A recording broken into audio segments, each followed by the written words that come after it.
Today I'm going to show you how to trade paper trading in TradingView. So paper trading on TradingView is like having a demo account, maybe with MetaTrader. So on the top right hand side, you're going to click on trade. Here you will see paper trading. It says it's a brokerage simulator by TradingView.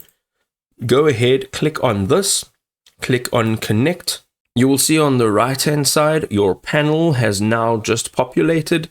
Here you can change your orders of your presets. You'll have some additional options over here, and then you can just close this if you would like to just close that temporarily. But if you want it back open, you click on that trade button here. You will see your orders, so your buy and sell limit.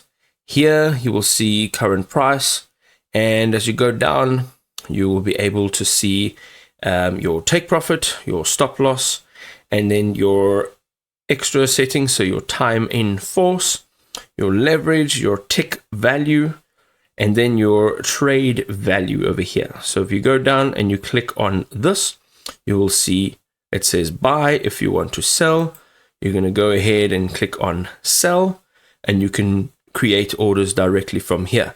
Now, if you are using just your chart on the top left and right, you will see a buy and a sell market. So here you can also place orders, and that will be using the TradingView paper trade as your broker.